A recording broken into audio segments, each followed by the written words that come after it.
Pimps, we got a super important topic to cover today, and we're going to make it a discussion. So comments down below. We want your feedback. We want to look at the comments. We want you guys reading the comments of other people down there. Let's chit chat about it. Make sure you like the video right now because you know it's going to be filled with good ass information. We're going to talk about how to keep pushing forward and keep driving on through after the shit has hit the fan and things just absolutely suck. That's what we're going to talk about. And this is going to obviously be very, very big. I feel that this video is necessary because over the course of my life, I've just met a ridiculous number of people that have no intestinal fortitude whatsoever. They can't work hard. They can't deal with physical challenges, let alone mental challenges. And I honestly am concerned for these people when these hard times hit. So I want to do what I can to give them the tools, and even people that are in the middle, that are not totally weak ass people, but at the same time aren't super strong minded. I want to give everybody the tools to improve, to get better, to get stronger, and it's going to set you up for success when you have to take that big old bite out of the shit hit the fan sandwich that's coming down the pipe. And on this channel, guys, what we focus on is a nationwide catastrophe that's going to last for an extended period of time. We're talking years. Okay, that's what we're talking about when we say SHTF. We're not talking about, a freaking mudslide washed out the highway near your house and you can't go to the store for 3 days. We're not talking about that. We're not talking about, the power lines are down and you don't have power for a week. We're talking about life-altering shit. And even if you live through SHTF and things recover, it's going to change you forever. That's the kind of stuff we're talking about, all right? Now, what we're going to do is we're first going to discuss what we can expect to see in this kind of shit hit the fan scenario. Because to prepare yourselves for anything, it's best to know what to expect. What we're going to do is we're going to use Hurricane Katrina and a lot of the shit that went down there in Louisiana as our discussion regarding SHTF. Because a lot of what we're going to see in a nationwide catastrophe is going to be the same, right? It's going to be Katrina without the Katrina, if you know what I mean. We're looking at a lot of the same stuff, but without the flooding. And what I wanted to do is kind of take the Louisiana Superdome and talk about what happened there. Because we're going to see this same kind of thing happen in a big nationwide catastrophe. So for those of you that don't know what happened at the Louisiana Superdome, Hurricane Katrina came in, right? Bam, hammered New Orleans. The levees failed. It fled good portions of the city. And people were fleeing their homes, trying to get to higher ground. And this Superdome happened to be built up on an elevated area. So it was not flooded. Well, people were wading through the waters to get to the Superdome. And depending on who you ask, it ended up being filled with anywhere from 16 to 30,000 people. And these people were there for 6 days before they began to be evacuated. During the time that they were there, the plumbing began to fail and did fail. There wasn't enough food. There just wasn't enough humanitarian supplies by any stretch of the imagination. For example, one woman said that they gave her 2 diapers for her infant and told her that when they fill up, scrape them out and put them back on the baby. Just to give you an idea. The bathrooms, the toilets overflowed, and people were shitting and pissing on the ground everywhere.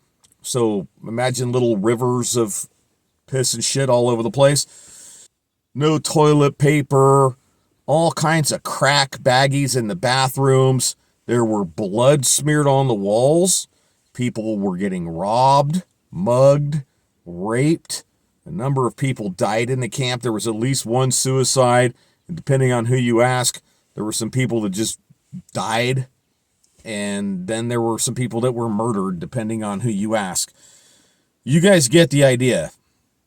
Really, really bad situation. Now, when shit hit the fan, can you expect the same thing? Well, in some places you can. In some places, people are going to have to flee their homes. It could be raging fires that no one's trying to put out, and we could see large groups of people that end up in certain places and see these same things repeat. In other places, we're going to see people try to make it in their homes, but now the plumbing's stopped. There's no more water. Well, what are they going to do? That's right, you guessed it. They're going to be shitting and pissing in backyards. They're going to be running out of food because the supply chains have gone down. There will be no more power. So there is no central air anymore, guys. There's no more natural gas so you could take a hot shower. I want you to think about how this is going to affect the cleanliness of people in these areas, how it's going to affect their morale, how it's going to affect their levels of nutrition, their basic abilities to function. The Louisiana Superdome situation only lasted for 6 days, guys. Imagine a situation that's going to last for 2 years. That's what I want you to imagine. So it's going to get to a whole different level, right, guys? We're talking lengthy periods of starvation, exposure, exhaustion, malnourishment, sleep deprivation, physical trauma, catabolized muscle, you name it, man, etc., etc., etc.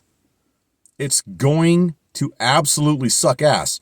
And even people that seem pretty shielded from this, like myself, my location, I'm in a pretty good spot. But I'll tell you what, I'm not going to be completely shielded. Nobody is. And you cannot guess how things are going to go down. So I'm not one of those dudes that's like, I got nothing to worry about, man. I'm cool. I'm set. Hell no, man. Hell no. I am still training myself to have mental toughness and physical toughness because I don't know what the future is going to bring. Just because I am where I am and I'm ready in the way that I'm ready doesn't mean that I can't be pushed out of here and be living in the freaking trees like 2 weeks after shit hit the fan. So how do we stay in the game when things get this bad? How do we not give up?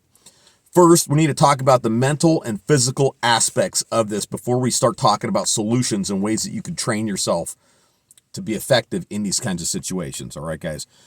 So probably everybody watching this video knows that your mind is the strongest tool that you have in any kind of survival situation. Just period. Just living life, right? You want to be successful in your business? Your mind's going to get you there. That's what you need to push. That's what you need to enforce the discipline upon yourself to make regular shit happen. Discipline is what? It's doing the things you have to do, whether you like them or not. So the mind is the most powerful weapon, right? Isn't that what Rambo said in Rambo 2? I've always believed that the mind is the best weapon. Some shit like that, right? And yeah, it's fiction. But it's a true statement. It's a true statement. Now, here's the other thing. A lot of people that talk about the strength of mind, they don't talk about how your body is tied to that. Yes, your mind can make your body push on when it wants to quit. But at the same time, if your body is in poor condition, it's going to drag your mind down. Because now you have to use your mental energy to push through because your body is unprepared, or your body is just weak from starvation or sleep loss or whatever it is, dehydration, whatever it is. So you want to take care of your body and you want to prepare your body as well as your mind for the hard things that are coming. You don't just want to focus on one, okay? You want to focus on both. And in the process of training your body, guys, you're going to gain mental endurance. Your mind is going to become stronger. It's going to be able to last longer through harder things. So what can we do now and during shit hit the fan to stay in the game? To stay in the game, to keep going when you want to quit and you want to give up. Let's talk about the 80-20. Those of you that follow the channel, you know that we're all about the 80-20 rule and applying it to survival and prepping. And what this rule is that 20% of what we do produces 80% of the results. So I'm going to give you guys my opinion of what the 20% is that's going to produce the big results for you. But comments down below, guys, comments. If you have something I missed, which I'm sure there's going to be stuff I missed, make sure you mention it down below. So the first thing you want to be doing is you want to be training yourself for mental and physical endurance. You need to subject your body to some hard things that it's not accustomed to. And even if you're accustomed to hard things, that's fine. Keep doing it. Don't stop doing it. Like, dudes, where I'm at right now, you know what? I could be out here and I don't need to work out. You know, I don't have to get that done. I can, get my work done on the ranch, which is a little physical here and there. And I could go sit on my ass in the house and play Xbox if I want. Like, I don't have to. But I'll tell you guys what, the snow just stopped and it's probably 35 degrees outside with 25 knots of wind. So it's 35 degrees, not including wind chill. Well, my wife and I were out here working out outside today. That's what we did. I could have worked out in the house. We could have worked out in the house, dudes. That was totally an option. We chose to do it outside because it sucks more. I'm just going to be honest with you. It sucks more. So what you want to do is you want to do stuff that sucks more. Let's say you and your homeboys want to go have a barbecue at the beach on some lake that's not far from y'all.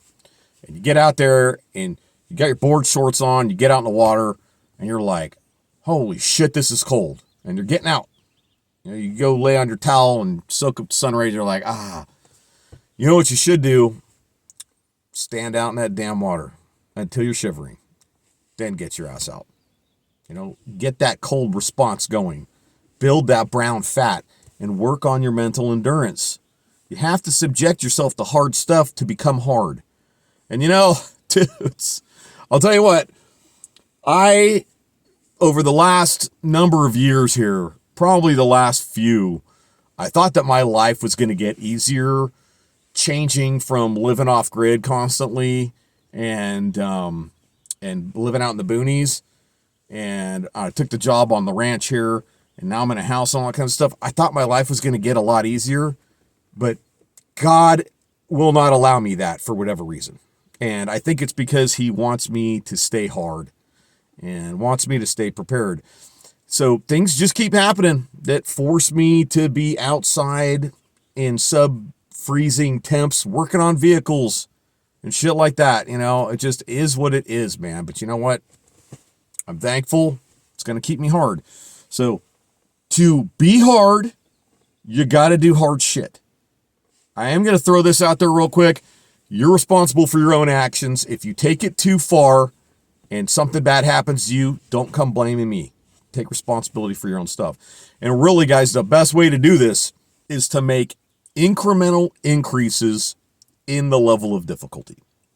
So what I'm saying is, if you've never run before and you're like, I'm going to go run a marathon, that's great, but you're not going to run a marathon tomorrow. It's too far. Your body's untrained. Your mind is untrained. You're just not going to be able to get that done. So what you need to do is you need to shoot for running 3 miles within 2 weeks, right? Your 2-week goal is to run 3 miles in let's say 24 minutes. Not hard to do. It's going to be hard for some people. It really is. But when you hit that 3-mile goal, 24 minutes, now you're going to go run 5 miles in 40 minutes. So 8-minute miles. Again, not hard to do, but hard for some people. Here's the thing, though. The more you do this, the easier it's going to get. And the stronger your mind's going to get, the better it's going to get at pushing your body physically to accomplish these physical goals. Let's get on to the next one. And this is going to be a big trick. Probably a lot of you guys have never even heard of this shit before. When I was 20, my mom started dating this dude and ended up getting married, who ended up becoming a big part of my life. Super awesome guy. He was in my life for longer than my real dad, as a matter of fact, and really was a real dad to me, even though I was an adult man. I know, kind of weird, but that's the way it worked out. He would call me and spend time talking to me on the phone and taught me a lot of Neuro Linguistic Programming tricks. He was actually really big in the field. I'm not going to name him because you guys know that I enjoy a certain level of anonymity here online. But let me just tell you that I learned a lot of tricks from this guy. And There's 2 tricks I'm going to share, actually. I was going to share 1 in this video, but I'm going to go ahead and make it 2. And this might sound a little crazy, but Neuro Linguistic Programming is basically the study of how the mind actually works to get shit done. How it like files away memories and how it accesses these things and how they affect your body and your mind. Okay? So it's kind of interesting stuff. I would encourage you to look into it if you're interested. Is reading a whole bunch of NLP books the 20% that's going to produce 80% of the results for you? Probably not. If you just subscribe to this channel over the course of time, you're going to hear some tricks and you can just learn to execute them, just by watching my videos, okay? But one of these tricks is modeling. Now, what modeling is you're going to find yourself in a specific situation, let's say, and you know that you lack the skills or the social ability or the physical endurance to take on a specific task. And so what you're going to do is you're going to become somebody else in your own mind that you know could crush these things. This will actually increase your level of performance. Now, it doesn't have to apply to shit at the fan specifically. Let's say you're going to some big social function and you want to walk in and just be like all confident and just kind of like crush it and just be relaxed because you're kind of nervous in these things. Become Tony Robbins. Become Tony Robbins. You just be like, I'm Tony Robbins. I'm going to become Tony Robbins, dude. I'm just going to do exactly what he does. And just do it. Just become him. Let me give you guys another example because I know what kind of channels you guys watch. I can see this in my YouTube studio. A lot of you guys watch the 3 of 7 project. And it's run by Chad Wright. He's an ex-Navy SEAL. He's got the big red beard. And there's no doubt in anyone's mind that's watched that channel for any length of time that Chad is a mentally strong individual. And as a result of that, he's a physically strong individual. He can push his body. He does lots of really long runs. And he's, stays up on his fitness. And he has mental strength. So if you find yourself in a situation where it's physically challenging, right? Become Chad Wright. Become him. I think you guys get the idea, though. And the more you practice modeling, the better you're going to get at it. The second trick I'm going to teach you is something called the control panel. Just hang in there with me. Hang in there with me. I know it sounds a little bit weird, but this shit works. Guys, I have used this personally to increase personal performance, to reduce the pain of like ailments I had. There's all kinds of shit you can do with the control panel. And here's how it works. What you're going to do is you're going to close your eyes and you're going to picture a control panel. Okay? It can look however you want it to look. It can have some sliding knobs in it, like, one of those audio booths at a recording studio. It can have some turny knobs, whatever you want it to have on there. And whatever it is you're dealing with and facing at that moment. Let's say you need to amp up your muscular endurance. And I'm going to tell you what, if you work out in the gym right now and you track your progress, let's say you know exactly how many reps you can do of whatever exercise before you hit failure, I want you to use the control panel the next time you get in this gym and you do the same exercise, okay? It will increase your physical performance. So what you're going to do is you're going to look at your control panel, and in this gym example here, you're going to see a knob that says physical endurance, like muscular endurance, right? And you're going to look at that knob, and it's only set on like a 4 out of 10. What you're going to do is you're going to take that knob and you're going to turn it from a 4 all the way up to a 10. Or maybe your knob can go to an 11. You know what I'm saying? And you're like, all the way over to 11. And here's the thing, guys. You have to believe this is going to work for it to work. If you're like, this shit's not going to work. This efficient and field guy, he's full of shit. It's not going to work. Listen to me real closely. If you believe something, whether or not it's true, it's true. Let's say you think your wife cheated on you. It doesn't matter if she did it or not. If you believe she did it, you're going to treat her like she did it. Okay?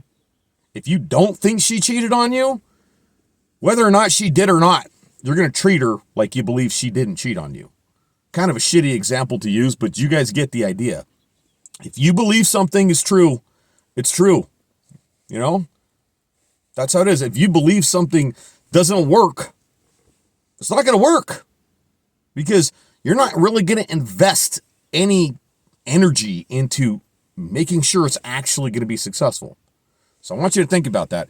So when you try to use this control panel, you have to believe me. You have to believe me that it's going to work. That's the way you're going to see results from that situation. So how can we use modeling and the control panel in Shit Hit the Fan? You should start practicing these things now. But in Shit Hit the Fan, you find yourself in a really hard situation. You could use Chad Wright again. You could be like, what would Chad Wright do?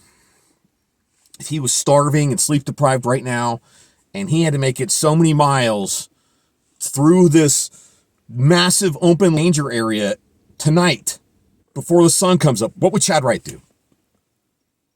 Right? What would he do? Well, you know what? I think you could probably guess what he would do if you've watched his videos. He's going to tuck his chin in, and he's going to freaking pump it out, man. And he's going to get to that tree line before the sun comes up. No matter what he has to do, that's what he's going to do. In the control panel, it can be used in that same scenario.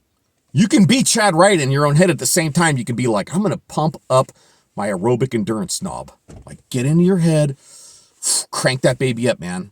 And you might have to check back on it in an hour. Be like, let me get back on my control panel. Oh, the knob went down again. Crank it back up. Keep going. Brainwash yourself, guys. Brainwash yourself to get shit done when it gets hard. Got some crazy ass group attacking your group? Become Rambo.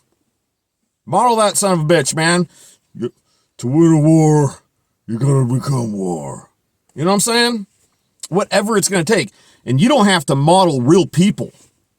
You can model people you've seen in a movie. You know, like fictional characters. Do whatever it's going to take to win when it comes to modeling. Find whoever is best, whether it's a fictional character or not, whoever is going to be able to get that job done. Find them, model them, knock that shit out. The next thing that you need to learn to do in Shit Hit the Fan, and I would even say do this now in your real life now, is to build the dream. You need to constantly build the dream, guys. Let's say you're out, you've lost your party, you're by yourself, you have like hardly any kit with you, you're sleeping in a freaking ranger hole.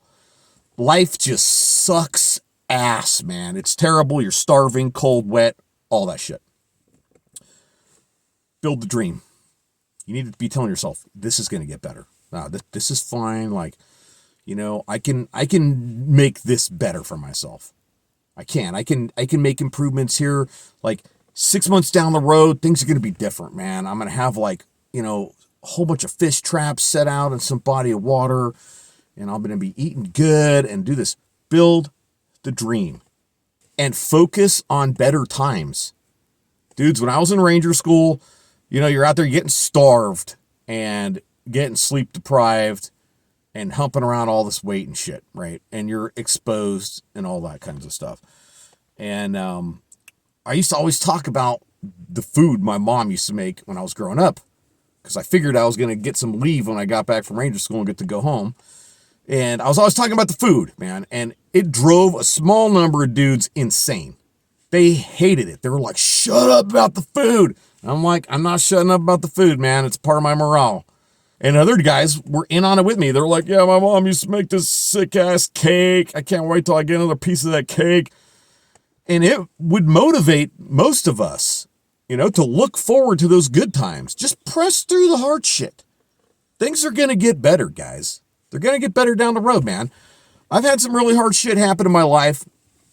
And once upon a time, everything had completely fallen apart. I don't think I need to get into the details because you guys don't really, you know, care about my problems. But there was once upon a time in my life where I would sit down with my cig in my hand and thought about ending my shit. I really did.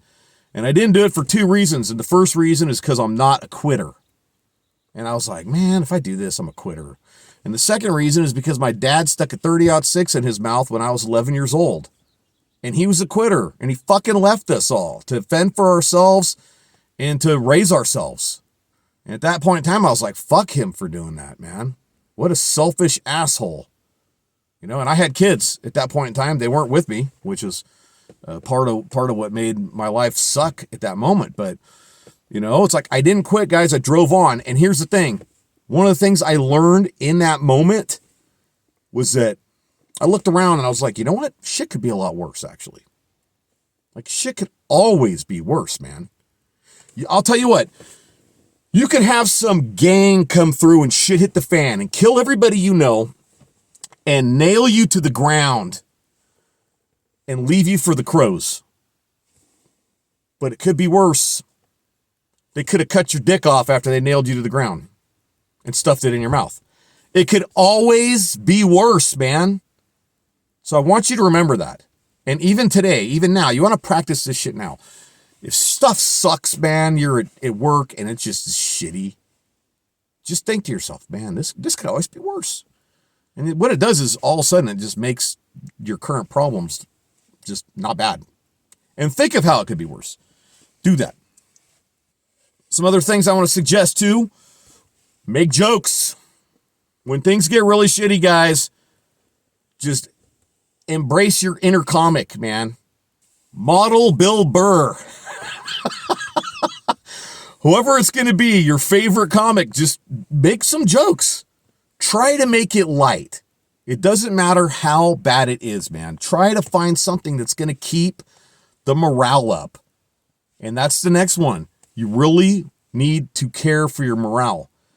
My patrons know I just did a big info dump. Oh, I think it was like almost an hour, where I talk about the evolution of bug out bags for me and my methodology when it comes to putting together a bug out bag. Because, guys, I like to focus on the 80-20, right? The 20% that's going to produce 80% of the results.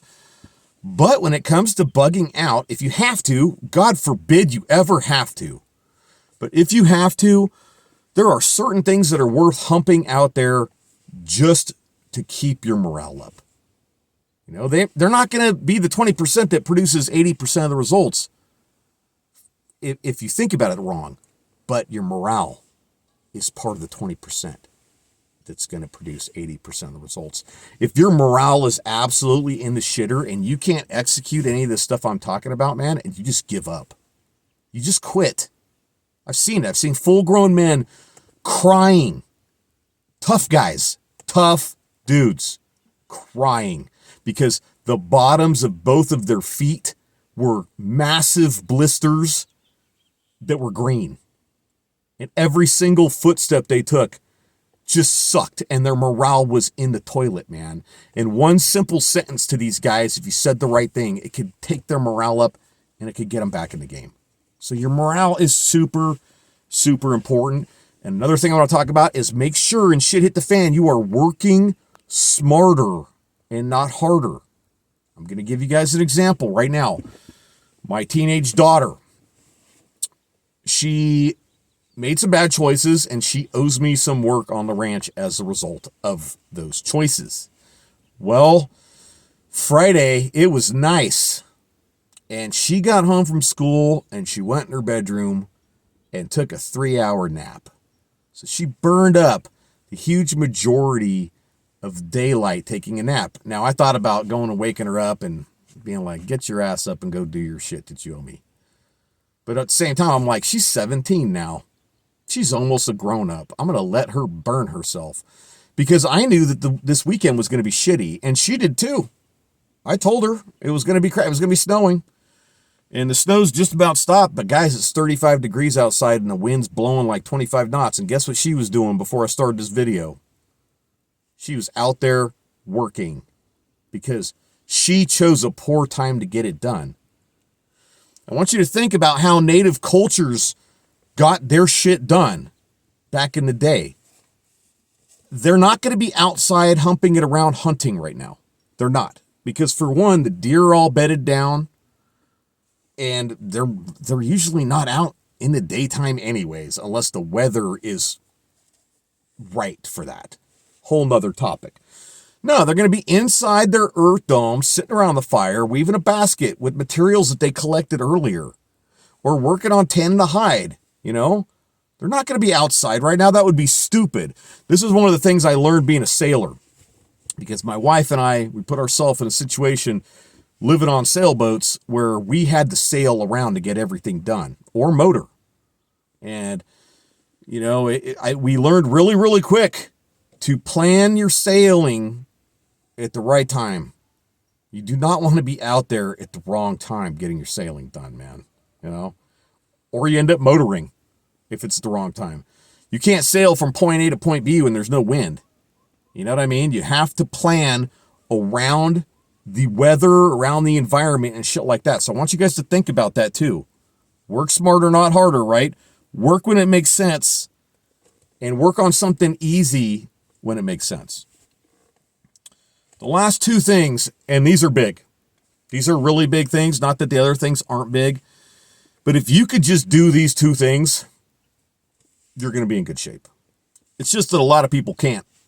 And having some additional tricks up your sleeve is never going to hurt.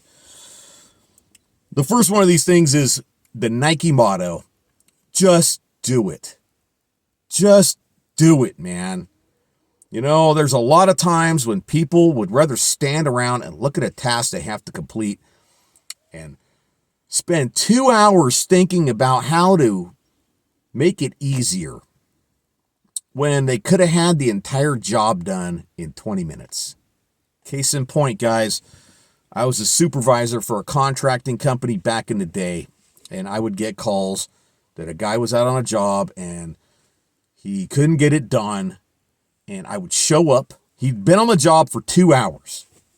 I would show up, and he's got his ladder off his truck, and he's standing there with his equipment on and shit, and he hasn't done anything.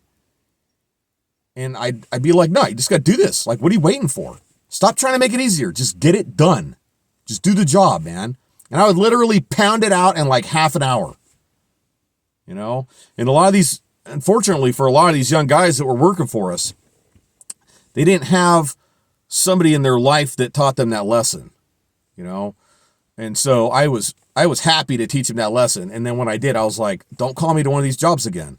You know what to do. Just get your ass out of your truck, survey the job real quick, knock it out, go to the next one. That's how you get paid. That's how you want to get shit done, dudes. You know, there's nothing wrong with planning, but plan when it's appropriate. You know, and don't overdo it. You can spend way too much time thinking about shit when you could have just had it done a long time ago. And if shit hit the fan, time is a precious resource, because remember, that winter is coming. The bad weather is on its way. It might be 4 months out, but it's coming. And every day you spend with your thumb up your ass not getting shit done is a day that you've lost. The last thing is simple. Do not quit. Don't quit. Remember all the other things I talked about, guys. It could always be worse. Just keep going. Keep going. Become somebody else if that's what's going to take. Don't quit.